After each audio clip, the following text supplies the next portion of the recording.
Good evening, good evening, good evening, and welcome to Let's Talk Brief. I am your host, Lakecia Lockridge, and this is the City of Hearts where we deep dive into real conversations, we explore raw emotions, and we have honest discussions. So brace yourselves because it gets real when we discuss the journeys of love, loss, coping, and resilience. How are you all tonight out there in Facebook and Instagram and YouTube and social media land? I'm so happy to have you with us tonight. And tonight I am super excited because I have a wonderful, wonderful, wonderful guest with me by the name of LaTonja Muhammad. And I'm just excited for this conversation. I'm excited for this information because guess what? It is so needed. So without further ado, I'm going to introduce Miss LaTonja and then we'll bring her to the stage. All right. So, Miss LaTonja Muhammad is a certified college funding specialist and an education loan analyst. Miss Muhammad holds a bachelor's degree in mechanic engineering from Tuskegee University and has worked in the aircraft and automotive industry for almost 30 years. Throughout her career, time was always allocated to community service. She has served on the board of directors for the Case Tech Alumni Association and Black United Fund of Michigan in leadership roles. Now, Miss LaTonja has so much going on. I can't give it to you all with her bio. I just refuse to do that tonight. I want her to tell you who she is from her words and for her to discuss her journey and what she's currently working on with you all. So without further ado, I would definitely bring Miss LaTonja to the stage. Thank you. Thank you so much, Miss Lakecia. I really first I want to thank you for inviting me to the show this You're evening. I'm really welcome. honored to be here. You're So so welcome, and I'm just excited to have you here. I look, you're thanking me, but I'm thanking you for coming to the show tonight because I'm just excited about this conversation. So, how has everything been for you? How's today been for you? life is wonderful, amazing. So many exciting and interesting things going on in this space. And I today was a very busy day. I actually had a Zoom call a couple hours before this call with a company called Exam Experts. They help students with standardized test prep, and they do a really, really good job. One of my sons used this service several years ago to increase his test scores to get more money from the scholarship that Howard University offered him. So anytime this gentleman asked me to come on and talk to the parents with Exam Experts, I'm always there and ready to share my story and share Yes, some tips. So indeed. that was earlier this evening. So that's why I have my tea, because I've been doing a lot of talking today. Yes, I love it. I love it. I love it.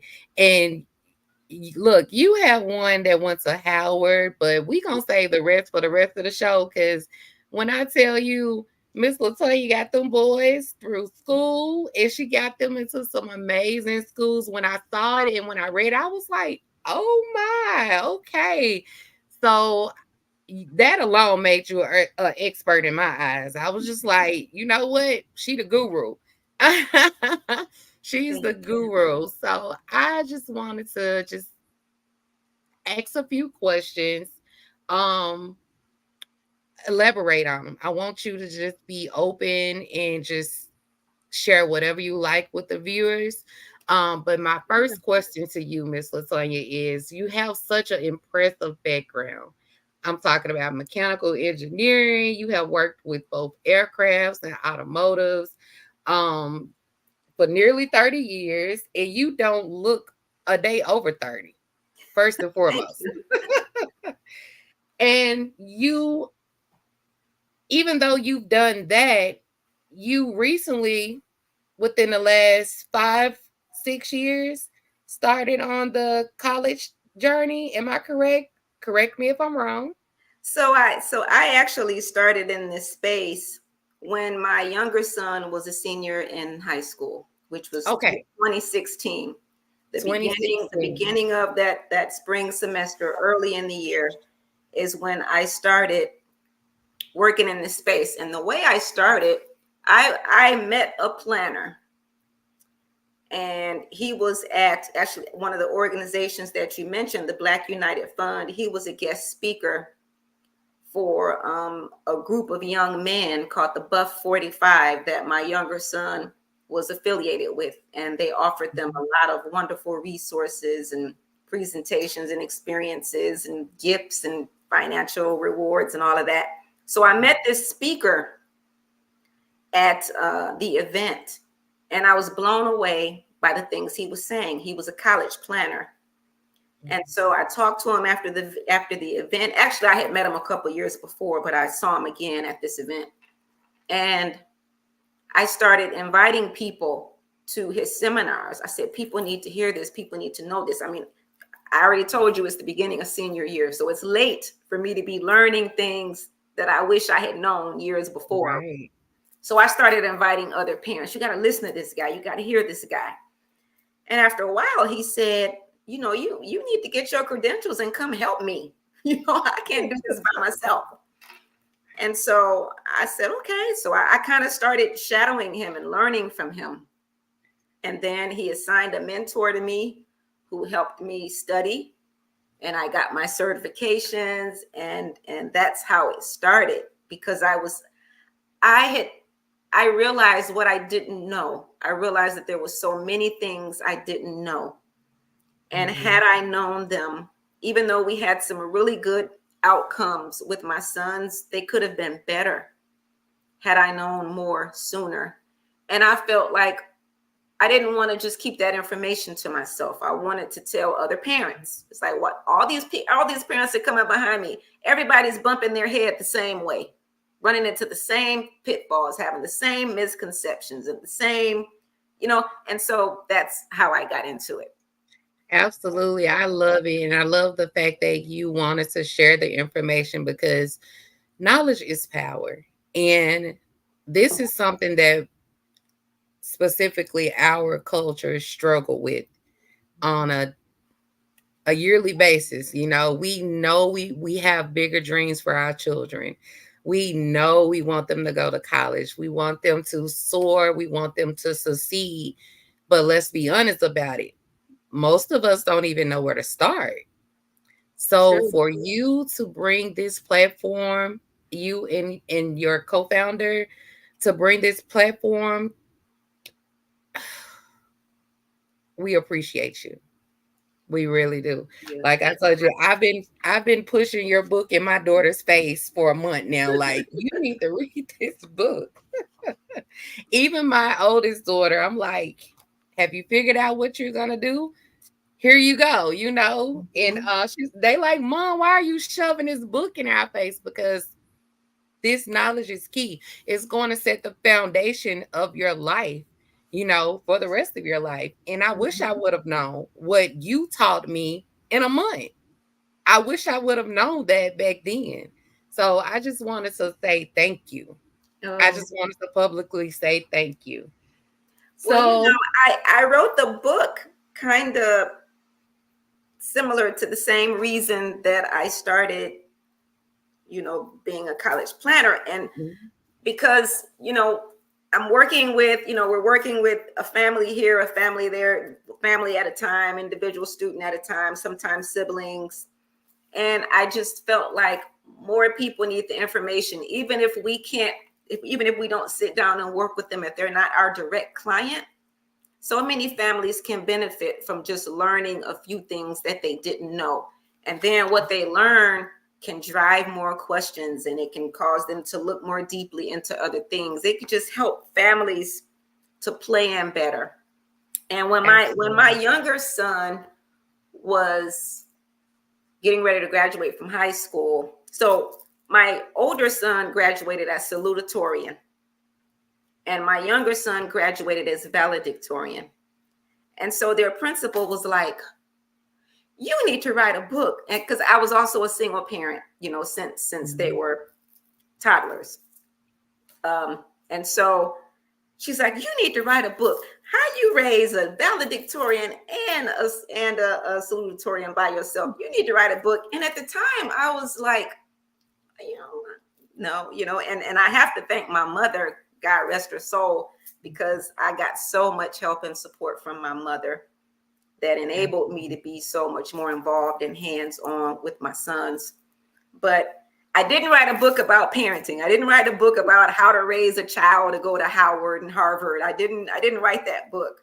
But when the time came that I had developed expertise and a lot of experience working with families, I did feel like it was important to write this book because like we said, there's just so much the families don't know, and we're leaving so much money on the table.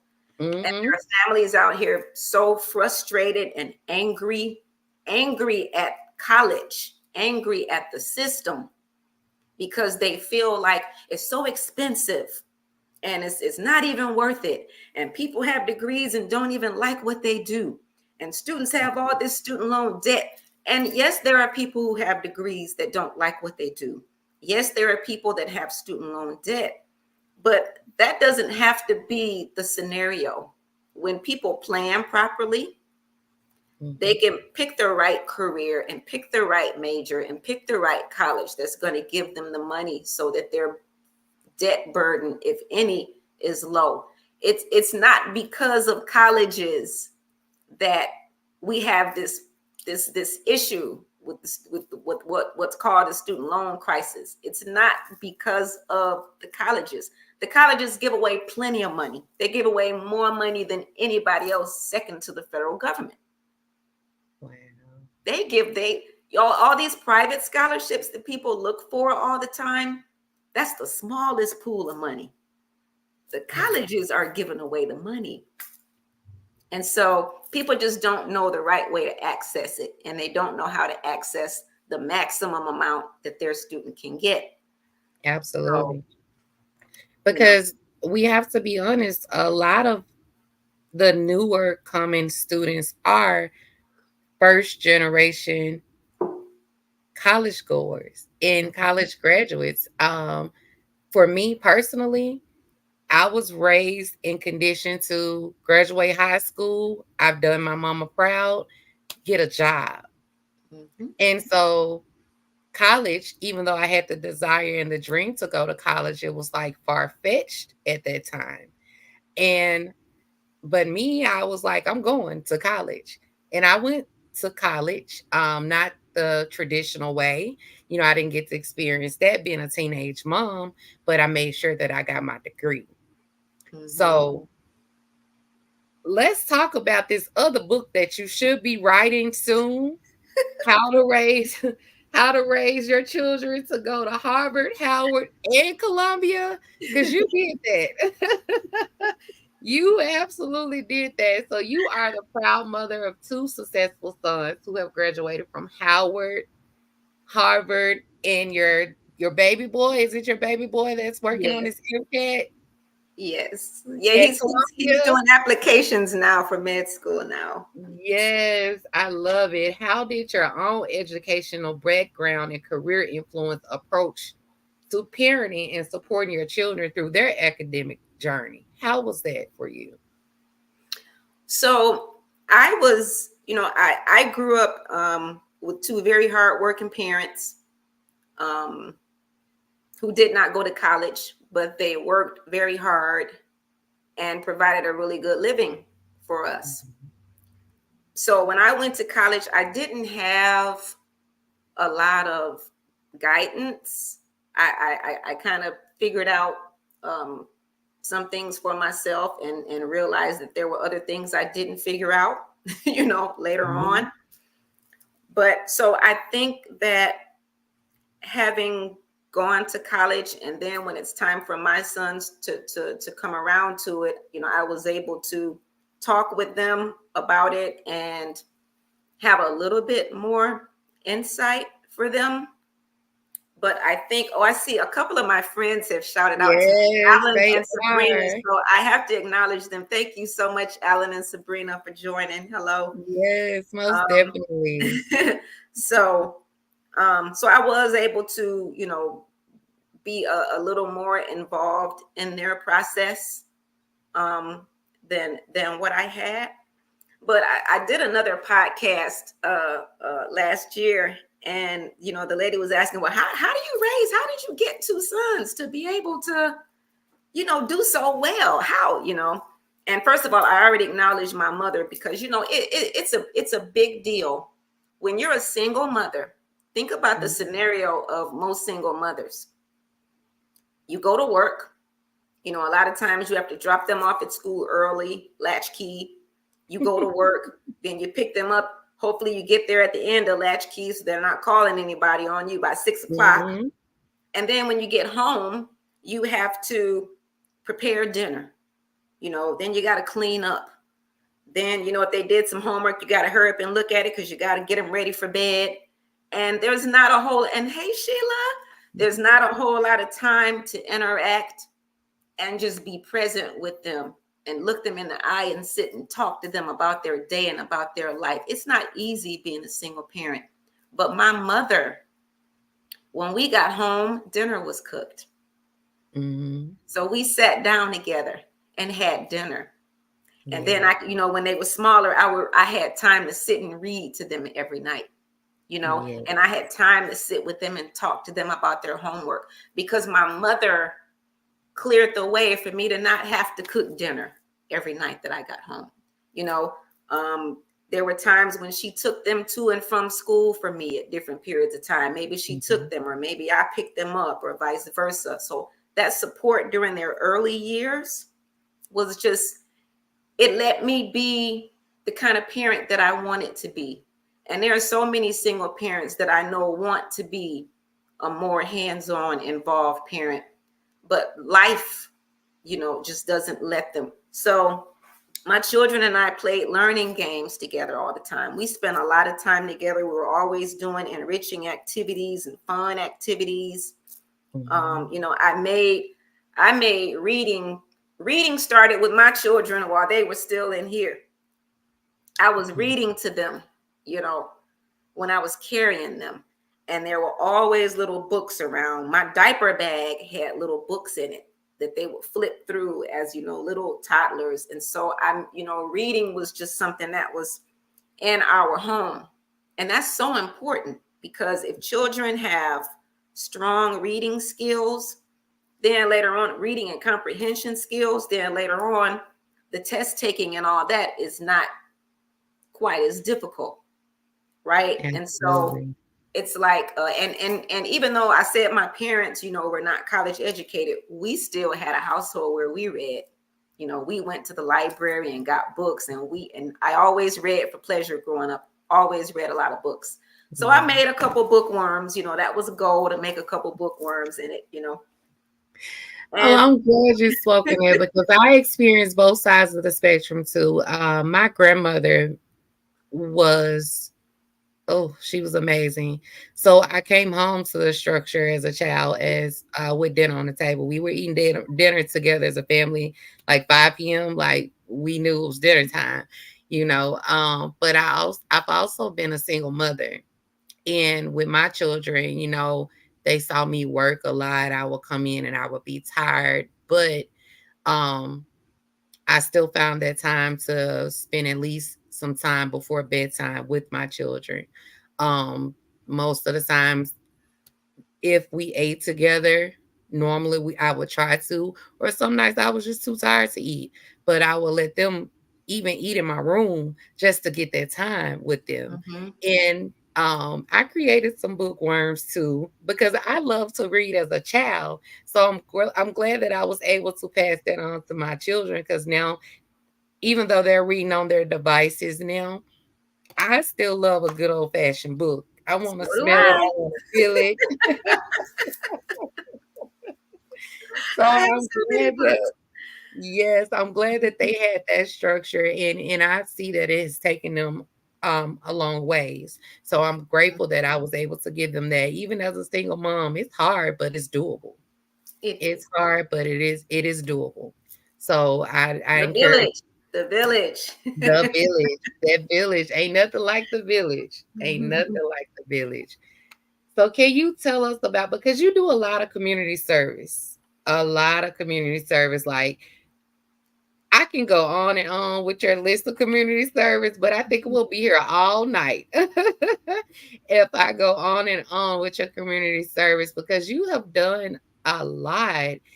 Just to name a few, I see that you have worked with Ballin with Rich.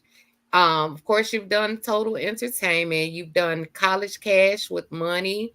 Michelle, you've done News Detroit Morning. Monica Morgan Speaks. And then you also are working on something currently now with let me get back to it. I had it wrote down.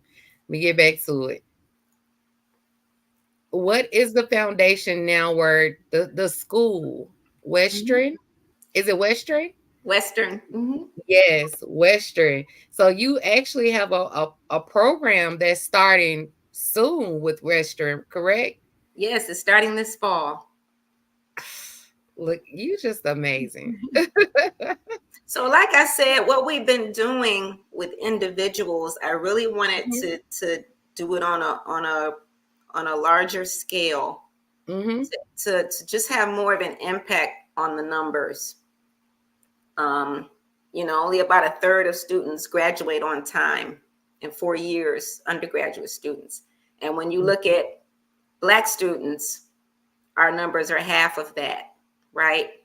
Yes. Overall. And so I, you know, I'm open to work with anyone, but at this point, I happen to work primarily with African American students, Mhm. and I, there's no good reason for that, except we just don't know what to do because we are capable, we are brilliant enough. Oh, yes.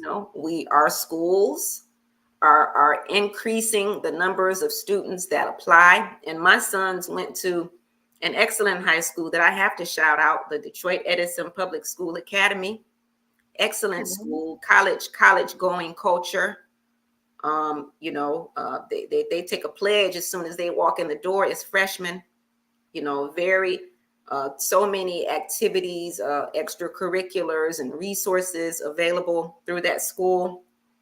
And so there's no good reason for us not to have better outcomes. It's just that we don't know what we don't know, and we start planning. We start planning too late, or we start getting actively involved in the process too late. Too late. Absolutely. So with Western International High School, the program that you have started, I found it in my notes. The program that you started and will facilitate this fall. Can you do a little explaining about this program, because it's very interesting, but I want the people to hear from your words and not mine. Okay, sure. So the way we work with individual families, and now what we're going to take to a group level, is one of the most important elements of planning for college is the research process and helping the Mhm. students to build a college list, but not just the generic college list where you tell students, okay, apply to some target schools, apply to some safety schools, apply to some reach schools, and that have your major. That's not quite enough specific criteria for the student to find the college that's going to be the best match for them and pay Mhm. them to come there.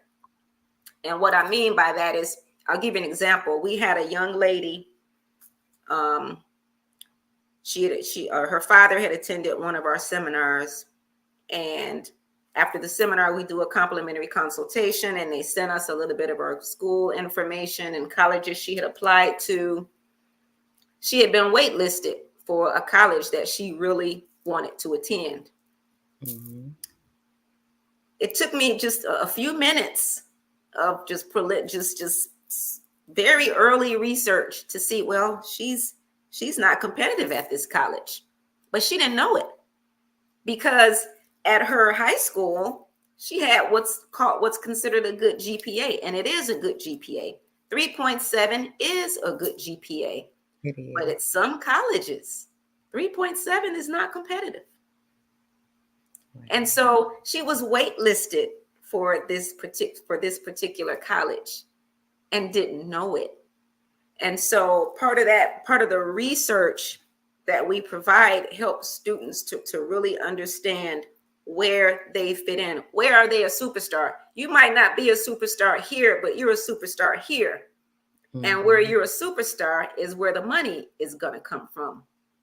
If you're not competitive, the college is not going to offer you big money to come there if you're not a superstar And I'm there. glad you spoke on that because most of our children, when they do decide that they're going to go to college, they normally choose the schools that they hear about. They choose the schools that are most popular, or they choose the HBCUs, or things of that nature. But never once did, even for me back in the day, I picked my school and knew where I wanted to go, but I didn't think about, is this the right fit for me? I just wanted to go because this was the school that I chose. So Mm-hmm. for you to actually be able to sit down and actually show them that criteria and to have them to think outside of the box, that's amazing within itself because it actually builds and boosts their confidence to know, hey, it's okay for me not to go where everyone else is going. It's Mm-hmm. okay for me to go and shine as a star at somewhere else. In a lot of schools, specifically in the South, I'm in the South. Um, Majority of all the students go to the same schools, and majority, if not half of them, are back home before the first year is out. Mm-hmm. So And that's it something doesn't, great. that's not just the South. That's right here in Michigan, Wow, and that's something everywhere. really to think about. So your past participation with the students, your students have received over 77,000 in free money for colleges and an additional 4,800 on average award letters. That's 85% of their students. Like 85% of your students graduate in 4 years compared to the national average range of 5.8 to 6.2. Did I quote that correctly? Well, the graduation rate is around 34% in 4 years, depending on which data you look at. I've seen some that said 40 or 41. And Okay. it probably depends on if you're looking at public schools versus private schools, and then an average between the two or whatever. But yeah, they're between 30 and 40, I would say, to be safe, are graduating in 4 years. But 85% of the families that use our system graduate on time, 4 years. And so anyone within the United States can actually use your system. Yes, yes. Public service announcement. If you have children who are planning to go to college within the next few years, if you have children, period, that are planning to go to college, you need to give Miss LaTonja a call. If not, I have her website. You guys can definitely check it out. But this is information I need for y'all to write down and keep in your wallet. So I'm not through with questions. We're not done yet. We got Okay. we got quite a few more, but I'm just so excited for this information because, like I said, this is valuable information. This is priceless information. Your boys came out of Harvard and Howard in Columbia, and I'm gonna be real with you. I don't know anyone who graduated from Harvard. I don't know anyone who graduated from Howard or Columbia. So I'm like a kid in a candy store right now. Okay. All right, so I want to talk more about your community service. You've been deeply involved in community service and serving on various boards and participating in numerous volunteer activities. Can you share some of the most impactful experiences you have had while serving your community? Well, I was on the board of my high school alumni Cas Tech, um, and of course, I love my high school, and I love to be involved in things that help the students coming behind me to Mhm. excel and succeed. And so I was the VP of fundraising or fund development. So that was always fun, figuring out new ways to bring money into the organization. That was pretty much to help the students. So that was a lot of fun. That was fulfilling and enjoyable. When I was on the board of the Black United Fund, I was during the period that I served, I chaired the grant committee. And what we Mm-hmm. did on the grant committee was every year, Buff at that time um, received, we had an open application period for basically startups and small organizations to Mm-hmm. request funding through the grants that we offered. And so our committee reviewed all the grant applications. We had a committee of a few people, and we each got a stack, and we had our criteria, and we went through the grant applications and did whatever follow-ups we needed to do, whatever site visits we needed to do. And we had to make the decision of which, handful of entities to recommend to the board that we fund. Mm-hmm. And that was so fulfilling, because once we finally got to uh, the decisions, and the organizations got their money, it was always just so needed, and they were always just so appreciative, and it just felt so good to be able to help groups that helped so many people, Yeah. in each group. So I found that very, fulfilling and rewarding, being on that grant committee. So that was a lot of fun. Yeah. That's amazing. Mhm. How you have such a big heart, a heart for others, and that alone speaks volumes. But you really are a lethal weapon, because you not only have the heart to help us, but you have the knowledge to help us. And that's what really counts. So, like, I'm really just at awe right now, because you don't see this too often, like the help. And it's not like you're just feeding it to them or giving it to them on, pacifying anybody, but just the direction and the guidance. Do you know how many sleepless nights I had thinking about, how am I going to pay for my daughter to go to school? My daughter just graduated. We talked about that. My daughter just Mhm. graduated. And in my mind, I had a lot of sleepless nights, like, how am I going to get this accomplished? And then you do it not only for your business, but you do it on a volunteer level. So I really applaud you for that. So as the 2017 focus, you were the 2017 focus Hope Ambassador for Ford Motors Company, for the Product Development Center. You were the top fundraiser for the Walk of Hope. What motivated you to take on this role, and what did you learn from that experience? Okay, so Focus Hope is another really wonderful organization here in Detroit, and it offers skills training. Mhm. I happen to know a gentleman who kind of took a little detour in his life and spent some time in prison, but when he came back out, he went through Focus Hope and totally turned his life around, and was able to acquire some skills and certifications, and just turned his life around. I really believe in that organization. It's been around for a while, Mhm. decades. And it was when Ford was one of the teams that did a walk. I started out just by being a team captain. I just said, oh, well, I'll have a team, and I'll coordinate activities, and I'll raise some money. I didn't know that I would be the number one fundraiser. I didn't know that. I wasn't shooting for that. It just happened that way.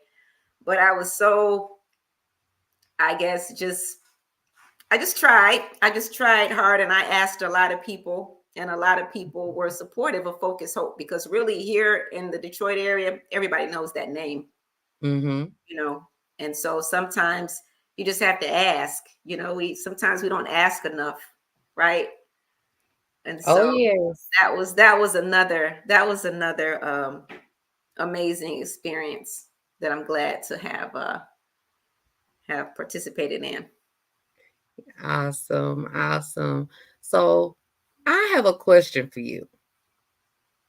How was it? So when it came down to your boys picking colleges, what was their process like for you? Because I'm curious to know, like, what was their process like? Did they have already have their minds made up about college?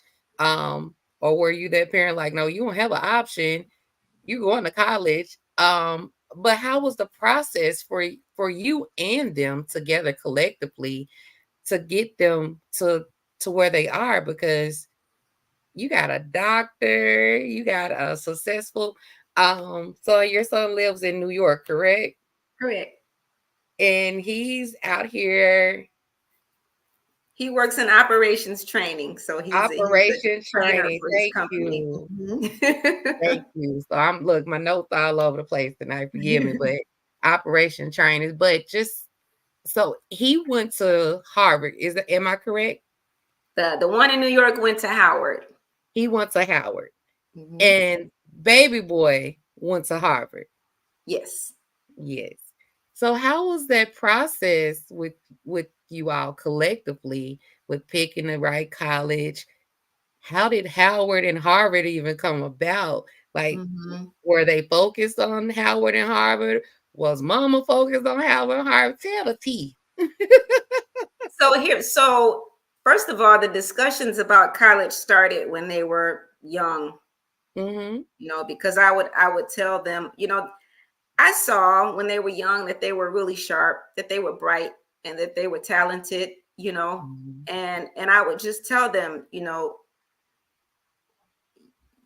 you can do anything. You can be anything, explore things. And I'm an engineer by education and experience. And my ex-husband was also a degreed engineer, even though he went the entrepreneurial path. But we never tried to say you're going to be an engineer because we're engineers or whatever. And so I would talk to them, just about things they wanted to do and things that they were interested in. My younger son started saying when he was 3 that he wanted to be a doctor, and that has not changed since he was 3. He's never said he wanted to be anything else. And so, my older son, has talked about a couple of different things over the years, but college was like a conversation, that we were having. And so when the process came around for school again, I started learning the things that I teach families now after my older son was out of Mhm. college. And Okay. what, pretty much while my younger son was already in the thick of it. So we were talking about colleges. We visited some colleges. They went to a lot of college fairs. They went on tours to colleges. They did all that to pick colleges. My older son even got accepted into a college in London, you know, and I Wow. was like, well, you know, um, that's awesome. But not only is it expensive, it's expensive to get back and forth home from London. Yes. His dream school was USC, University of Southern California, and he got Southern into California. USC, but the money just wasn't right. And so when Howard came along with the better money, it ended up being Howard. And this is funny because we went to DC on a family trip when they were both in middle school. They're 2 years apart. Mhm. And my older son said, I was like, I just said, hey, let's visit Howard since we're here. We were visiting all the museums and stuff. I said, let's go visit Howard. My older son said, when I asked if either of them would want to go there, he said, nah, I don't want to go there. My younger son said, I wouldn't mind going here. Wow. So then fast forward, my older son went to Harvard summer school, 2 summers of high school, and didn't want to go to Harvard. My younger son never went to Harvard summer school. He ended up going to Harvard. So they, the one who didn't want to go to Howard at first went to Howard, right? And then the one who didn't go to Harvard summer school went to Harvard. With So the Harvard. see how That's things work amazing. out. That's amazing. But I wanted you to shed light on that because most conversations, when it comes down to college, it's not a peaceful conversation within the culture. It's the parent gets anxiety, the children, some want to go, some are not interested, and some want to go for the wrong reasons. Um, but the dynamics of the conversation is something that we need to kind of bridge the gap on to know that it's all right to have that conversation. And you said your baby been wanting to be a doctor since he was 3. Most children do know what they want to be at a younger age. I wanted to be a lawyer, but of course, over the years that changed. That's a whole nother show. We're not talking about that tonight, Miss LaTonja. But Different kind of grief, right? yes, absolutely. But I just wanted for you to shed light on the dynamics of that conversation and how it flowed throughout your household because there had to be a conversation in order for you to achieve and your sons to achieve the success level that they have. Because I know I will be a proud mama. Like, baby, my kids want the house. I'm, I'm so grateful. I'm I very would be grateful so proud.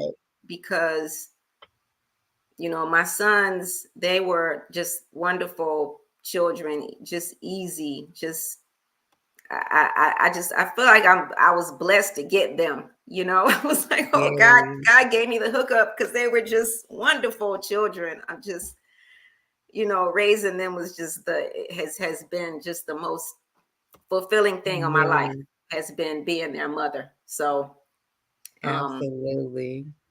yeah, but the conversations, we definitely talked a lot through the processes, and like I said, they went to a college bound focused high school, so it was Mhm. constantly, discussion. It was, Being presented to school them. did everything to expose the students to colleges and all kinds of trips. They subsidized and paid for so many things. I mentioned that my older son went to Harvard summer school twice. School paid every Mhm. penny for that and Abs gave them gift cards, right? Wow. I mean, so they have just done so many things to help the students get the exposure, um, the opportunities, and so it was a partnership with the school. Definitely a partnership. And that's important as well because, it's important for the high schools to show, that as well because my oldest daughter, she, received an internship to, John Hopkins, and she received it 2 years in Congratulations. a row. Yes, Mhm. ma'am, and so that was amazing because that was something that her high school helped her achieve. So it is important, when they go to high school, it's important to know how involved the high school will be in their college preparation. My youngest daughter, she graduated from Whitehaven High School here in the city, and one these children had, oh my God, like millions in scholarships. Um, and it wasn't just 5 million, 6 million. One child had 10 million by herself. Nice. So it's doable. And I Mhm. that was the purpose of me sending her out of our area to that high school because I knew that they were focused on not only getting her to college, but just helping build that bridge and preparing her for the college world. Mhm. So Mhm. it's Great. doable. And Kudos to you. You did what needed to be done. yeah, thank you so much. So your book, let's get into this book. Your Okay. book, The College Funding Playbook: 7 Methods of Funding Your Child's Education Without Breaking the Bank. Let's talk about it. So it was published in October of 2023. Can you share some insights from the book and what inspired you to? Well, we know what inspired you to write it, but just give us some insight. Don't give them everything because they got to buy the book. But we're going to give y'all a little insight tonight. I think y'all earned that. Okay. So I'll give a brief overview of each chapter, just real quick. So Okay. chapter 1 is maximizing merit aid from college. So merit aid, of course, is the aid that the student attracts because of their profile, their performance and achievements, their grades, their test scores, their extracurricular activities. And so we get into some of that. We know that in this environment with the pandemic, that a lot of colleges have gone to a test optional model. Mm-hmm. And my encouragement is for students to continue to study and prep as much as they can, and take the test as many times as they can, because the tests translate into money. My older son was bumped into a higher scholarship tier at Howard because he increased his standardized test score. So test scores are money. That brings in merit aid. So a lot of the colleges that are test optional, you may not need a standardized test to get admitted, but quite often they make the difference between you getting financial aid awards based on merit, based on test scores, because a Mm-hmm. lot of colleges have the test scores in their tiers of scholarships. And so we talk about merit aid, things that students can do to attract merit aid in the first chapter. And we talk about need-based financial aid in the second chapter. And this more so falls on the parents and things that they can do. And again, you want to attract as much need-based aid as you can, meaning, your financial picture results in a college saying, this family needs so much money to come here. Let's see how much we can offer to offset their shortfall. Some colleges are more generous than others, and we have a couple little case studies showing, sometimes you can attend a college that has a higher brochure price than a less expensive college, and pay more for the less expensive college than the more expensive college. Wow. We experienced that firsthand with Harvard. Mm-hmm. 4 years, the total amount out of pocket over 4 years is less than it costs to go there for one semester. Wow. So, and that's one of the most expensive schools in the country, right? Yes. Had we gone to, I don't want to name the schools here, I guess. Had we gone to some of the state schools here in Michigan, every state school that my son applied to would have cost more out of pocket than Harvard. Wow. So need-based financial aid, picking the colleges that have the money. Because at some colleges, as an engineer, I wasn't seen as need-based. I wasn't seen as needing much financial aid. But colleges with huge endowments like Harvard, they see things differently. Mm-hmm. So chapter 3, we talked about private scholarships and how quite often parents don't really plan for college. They just have this misconception that, we'll just apply, we'll just get scholarships. All this scholarship money is out there. We'll just get scholarships. Scholarships are so very competitive, the private scholarships.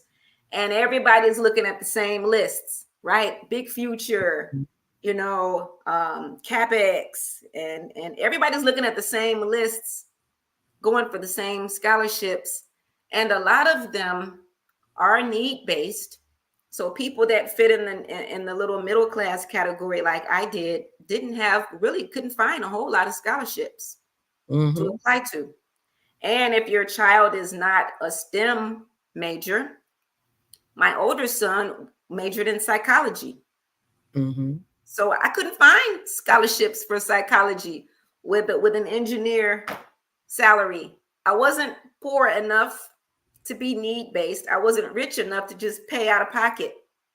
So we need to understand where scholarships need to fall in our college plan and understand that they're very competitive. The average scholarship is only around $7,300 for those students Mhm. that even get one at all. And the reason we hear about, like the student you mentioned that got $5 million, we hear about them, or $10 million.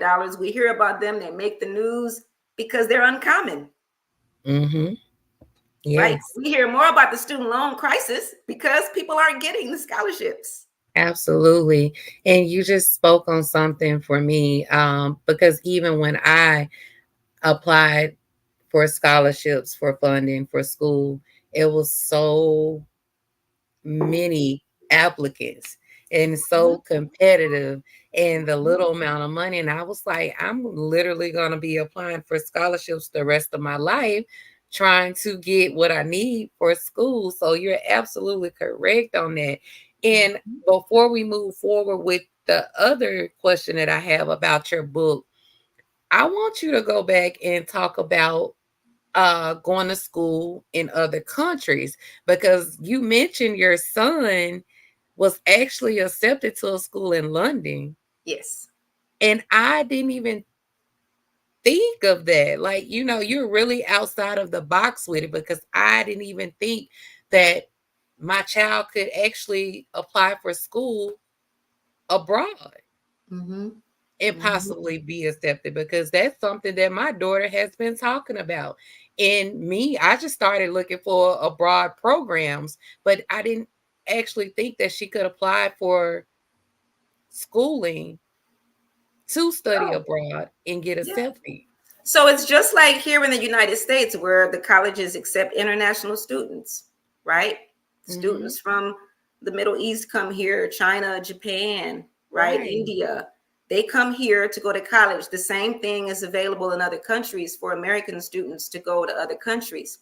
My niece got her master's degree from a college in Canada. Wow. So, I mean, so it's international students. It kind of works both ways.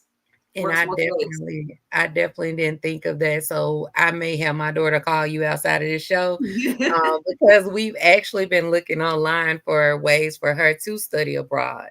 Mhm. But a lot of the known websites that we've been looking at, they're so competitive. They have so many different requirements and so many this and that. And so you may have a better way for us. So we gonna call you outside of the show for sure. Well, Um, honestly, that I don't know a whole lot about the overseas programs, but however, certain colleges where students study here have a very mhm. strong study abroad component in the domestic colleges, where you can Okay. go to college here in the United States, but still do a study abroad program. One of my best friends right now, her son is in Thailand studying abroad, right? Wow. They had a very um, active study abroad program at Harvard. So there are study abroad programs. I have a friend who has a nonprofit. She takes students around the world to give them exposure to other cultures. So it's possible even outside of going to college to find some organizations where you can get that kind of exposure. Okay, Um, definitely. We're definitely going to dig deeper, dive deeper into that, because that's something she wants to achieve, and I want to help her achieve it. that'd be Because great. that was something that I've always wanted to do, study abroad, Me too. travel, and I just didn't know where to start. And then time don't wait on no one. So That's right. I didn't get to do it, but I really want my daughter to achieve this. So we Hmm. gonna dive a little deeper. But thank you for shedding some light on that. Okay. So I can't believe we done went almost to an hour already. already. But I Already? think yes, but I think we can squeeze in another question. We are Okay. literally at almost out of time. Wow. Um, what drives okay, looking forward to the future. What future projects and initiatives are you excited about in the coming years? Because I know that you have one that you you're working on, um, both in your professional and your community service efforts. Okay, so yes, starting out in one high school, the goal is to reach many, many more high schools as well as organizations that serve young people. And so I recently also kicked off an initiative targeted at youth focused organizations to work with those students in groups as well. So, I mean, there's, I want to go nationwide. I want to help as many students as I can to achieve their goals. Those that have goals of attending college. I know that some don't want to go to four-year college or don't need to. Maybe they want to go into become a massage therapist or a respiratory therapist or physical, something that doesn't require a four-year degree. And that's wonderful if that is what your calling is. But for the Absolutely. people whose calling requires a degree, I want to help those students.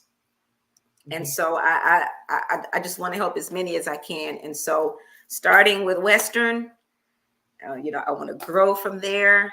I'm not limited by the boundaries of Michigan, right? So I want this to become a really huge initiative where we help a lot of students everywhere. Absolutely. Well, parents, if you are listening, now it's time to get on the phones with your kids' high schools and pitch Miss LaTonja to your schools because it's needed. And look, I'm about to make sure I place a call to the school my daughter just graduated from. Like, hey, we need this. We really do. And if we can get you all over the United States, that would be great. This is needed. College planning genius, we need you. So we do have a couple of seconds left. Before we go, I just want to thank you. It's been an honor and a privilege to have you here tonight. But I also, before I end each show, I like to take the time for you to give your flowers to someone while they're still here in the land of the living.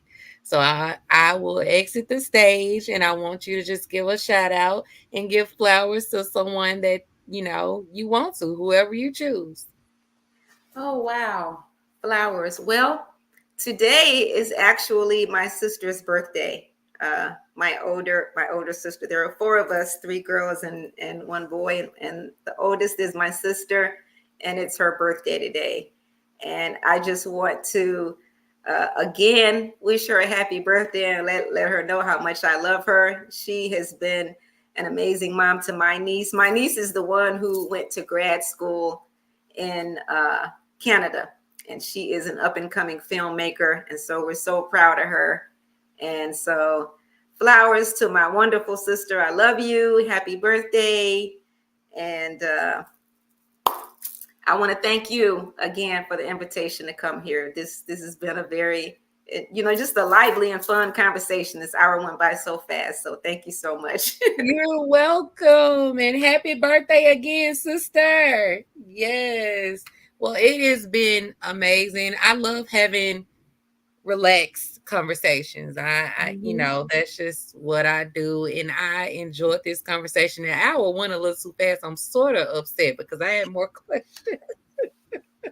I had so Just many kept more talking questions. too. Yes, but we definitely will have to do this again. And parents, this is a public service announcement. Reach out to your schools because we have the right to take the initiative for our children's educations. Reach out. If we can't get Miss LaTonya here, I'm sure she can send somebody here to help our schools get a program or some type of structure that can help our children more than what's been going on. And we can Let's get deliver virtual assistance as well. absolutely. Let's get them in the colleges for the right fit. Let's let those childhood dreams manifest. Let's do that. It has been a wonderful, wonderful evening. Thank you all for tuning in to Let's Talk Grief. and you all have a wonderful, wonderful night.